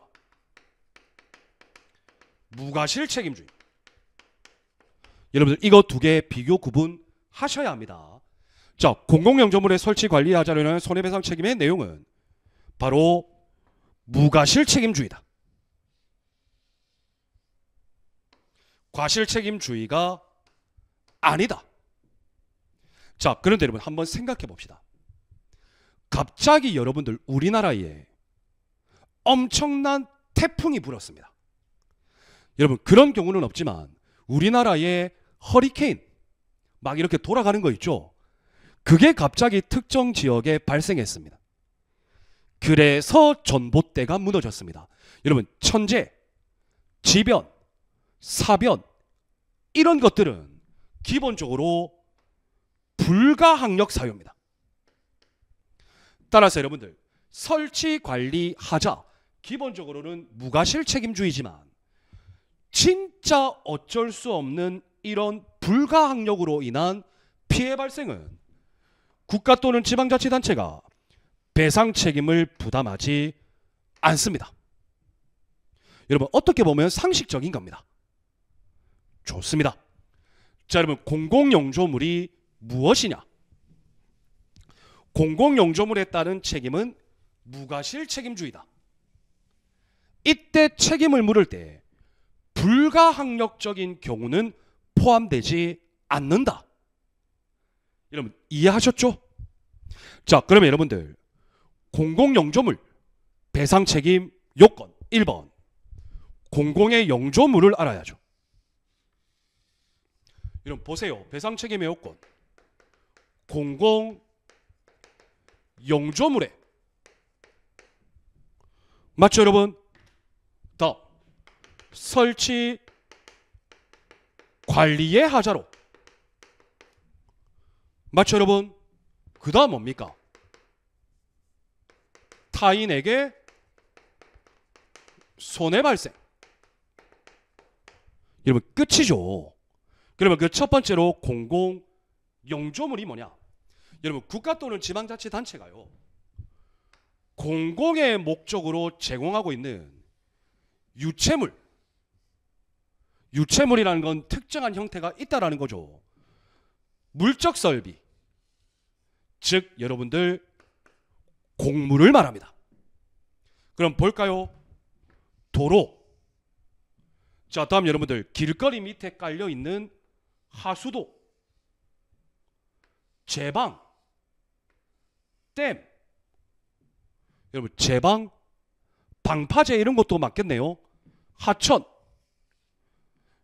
국가가 운영하는 각종 부동산, 각종 동산, 그리고 여러분들 경찰견까지 모두 포함한다. 자, 그럼 한번 봅시다, 여러분들. 여러분, 갑자기 지하에 매몰되어 있는 하수도에서요, 하수도 펌프관이 너무 노후되어 가지고 터져버렸어. 1번, 여러분 길거리 어떻게 될까요? 각종 물로 넘쳐나겠죠. 피해 발생하겠죠. 그런데 만약에 그게 하수도가 아니라 상수도가 파열되면요, 여러분 그거 고칠 때까지 우리 일반 국민들 쇳물 먹고 있겠죠. 목욕도 못하겠죠. 피해 발생하죠. 공공영조물입니다. 자, 이런 내용들, 공공의 영조물 자체는 크게 어렵지 않다. 자, 그런데 여러분들 여기서 가장 중요한 건 설치와 관리에 있어서 하자를 어떻게 판단하는 겁니다. 바로 설치 관리의 하자. 여러분 여기에 별표 쳐주시길 바랍니다.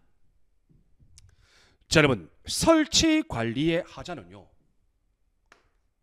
1번 통상의 안전성의 결여를 말합니다. 자, 예를 들어 전봇대를 설치할 때 통상 안전하게 설치하겠죠. 그런데 뭔가 기울어져 있어. 그러면 여러분들 통상의 안전성에 결여죠. 자, 다음 여러분 관리할 때 뭔가 노후되고 있으면 이걸 여러분들 고쳐야 되는 게 당연한 거죠. 그래서 여러분들 여기서 설치 관리의 하자는요, 통상 갖추어야 할 안전성 결여를 말합니다. 자, 설치 관리의 하자 뭐라고요? 안전성 결여. 자, 여기고 안전성을 결여한 상태는 타인에게 위해를 끼칠 위험성이 있는 상태죠. 자, 그래서 여러분들은 일단 이걸 기억합니다. 설치 관리의 하자는 1번 통상의 안전성의 결여다. 즉 위험성이 있다. 이해되셨습니까? 자, 두 번째, 하자에 있어서 무과실 책임이다. 자, 여러분들 만약에 과실 책임이면요, 여기에 과실이 있냐 없느냐 다툼이 생기게 돼요. 그런데 무과실 책임이면 그나마 하자의 유무에 있어서 이 과실을 문제 삼지 않으면 무과실 책임이기 때문에 피해자의 구제에 유리합니다. 자, 세 번째, 그러면 여러분들 나름 다툼이 생기겠죠. 이 영조물이 안전성이 결여되어 있다. 이거 여러분들 입증 책임 누가 질까요? 안전하지 못했기 때문에 내가 피해를 입었다 주장하는 피해자가 입증 책임을 부담하죠. 그래서 안전성의 결론은 피해자 입증 책임입니다.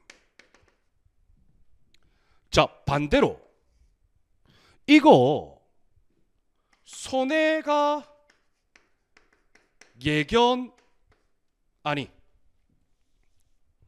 손해의 예견과 또는 회피가 불가능했다. 즉 이 말은 거의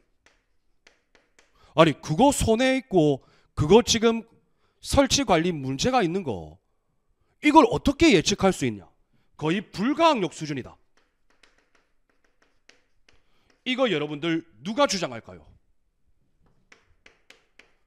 관리 주체가 입증해야죠.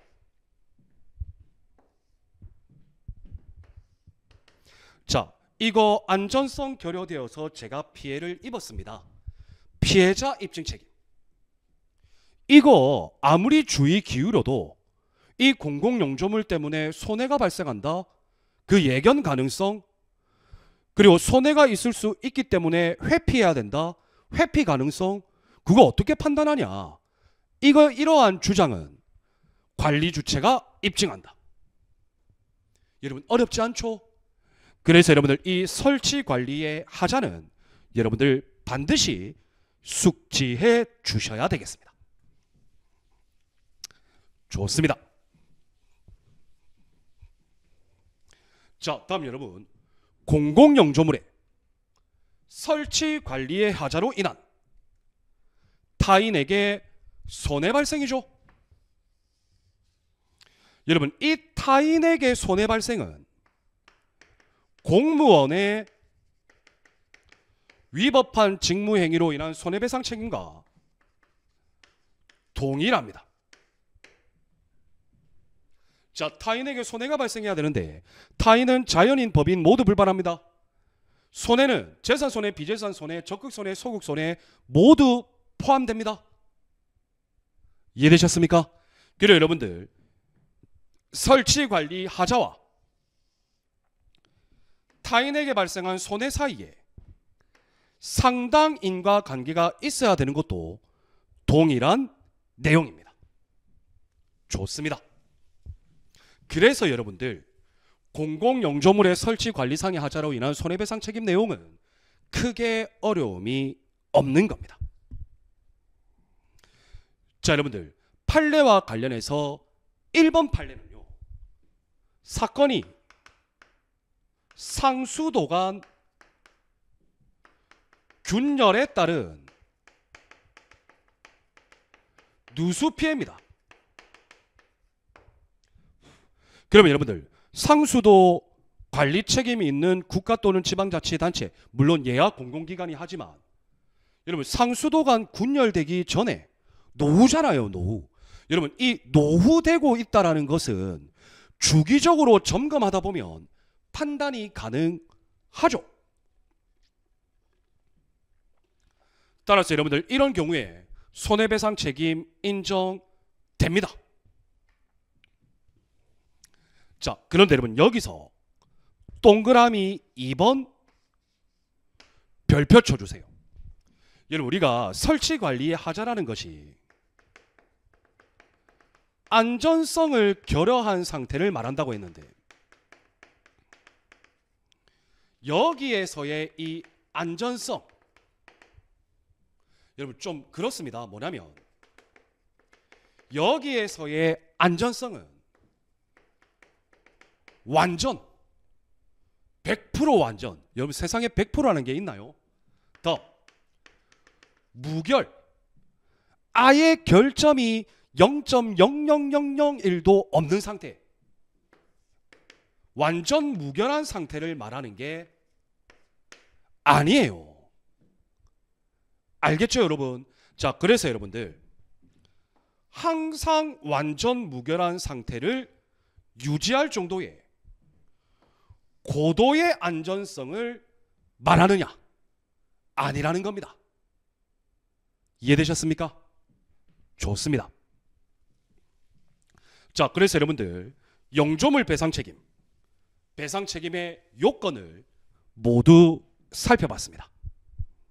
자, 다음 여러분들 배상 책임자인데요. 여러분 이 배상 책임자요, 공무원의 위법한 직무행위로 인한 손해배상 책임과 그 내용이 동일합니다. 자, 여러분들 공공영조물은요, 국가가 관리하는 것도 있고 지방에 있는 공공영조물은 지방자치단체가 관리하는 게 대부분이겠죠. 자, 국가사무인 경우에는 당연히 국가가 책임집니다. 지방자치 사무인 경우에는 지방자치단체가 책임을 집니다. 자, 그런데 여러분 여기서 설치 관리자가 있겠죠. 다음, 여러분 영조물 설치하려면 비용 들죠. 비용 부담자가 있겠죠. 설치 관리자와 비용 부담자가 동일하다. 여러분 손해배상 책임 아무 문제 없습니다. 그런데 설치 관리자가 있고 비용 부담자가 있다. 그런데 양자가 다르다. 여러분 이런 경우에는 모두 배상 책임이 있습니다. 결론은요, 공무원의 선임 감독자, 비용 부담자 똑같죠? 영조물의 설치 관리자, 비용 부담자, 결론은 여러분들 비용 부담하는 자도 책임이 있다라는 겁니다. 좋습니다. 여러분 절대 어렵지 않습니다. 자, 다음 여러분들 국가 등의 구상권이에요. 자, 여러분 잘 보세요. 이게 뭐냐면 제1항의 경우에, 즉 설치 관리자와 비용 부담자가 다르다.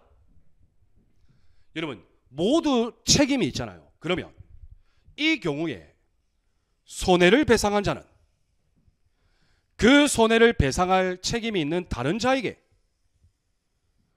구상할 수 있는 겁니다. 이해되셨습니까?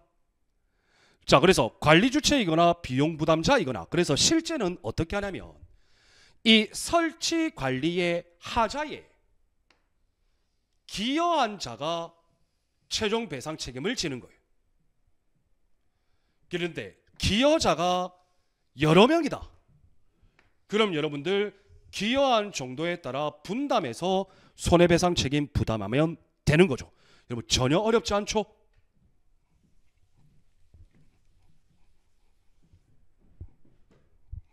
자, 다음 여러분들, 자, 국가 등이 손해를 배상한 경우에 손해의 원인에 대하여 책임을 져야 하는 자가 따로 있다. 당연히 구상할 수 있죠.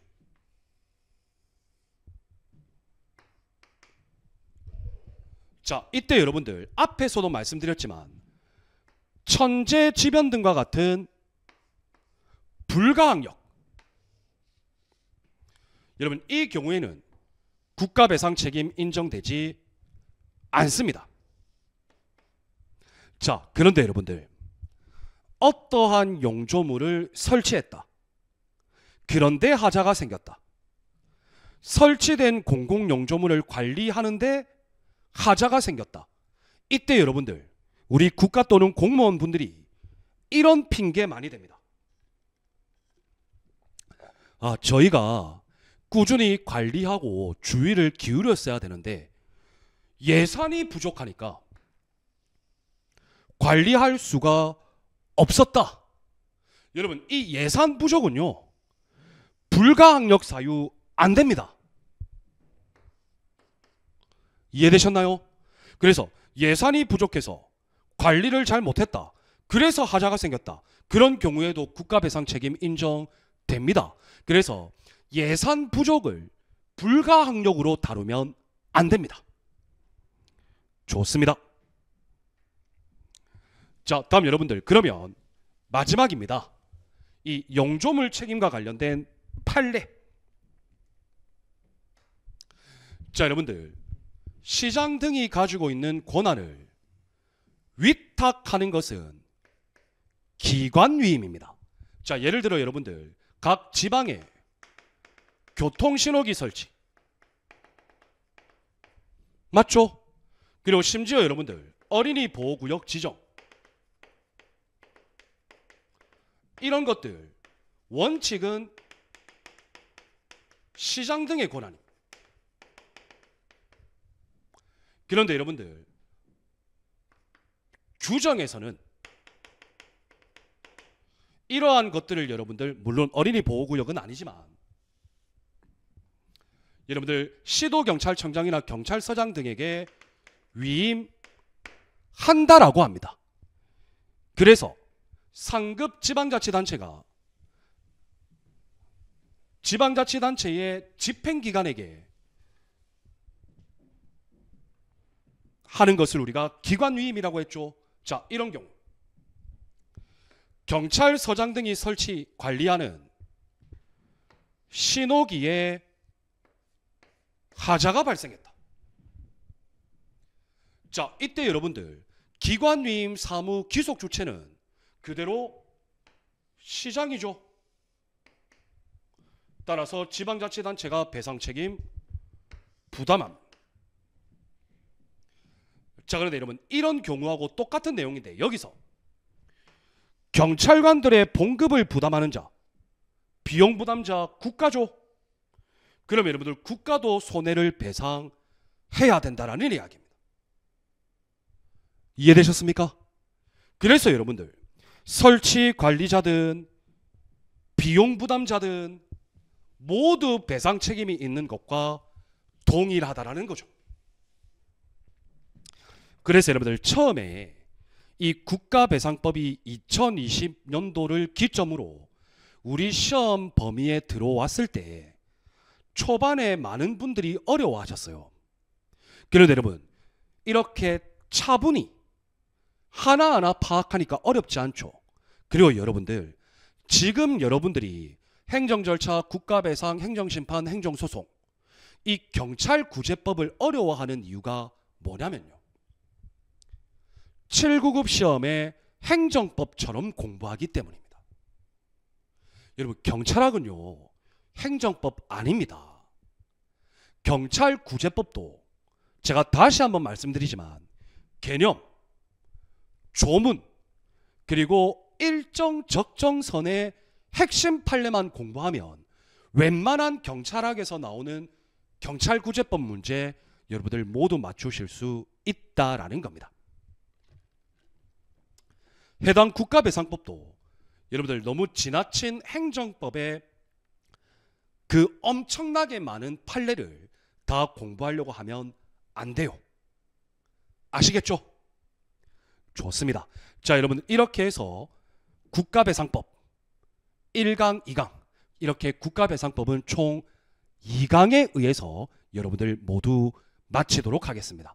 꼼꼼한 복습 부탁드리고요. 우리는 다음 시간부터는 행정심판법을 여러분들 살펴볼 수 있도록 하겠습니다. 고생하셨습니다. 다음 시간에 뵙겠습니다. 여러분, 감사합니다.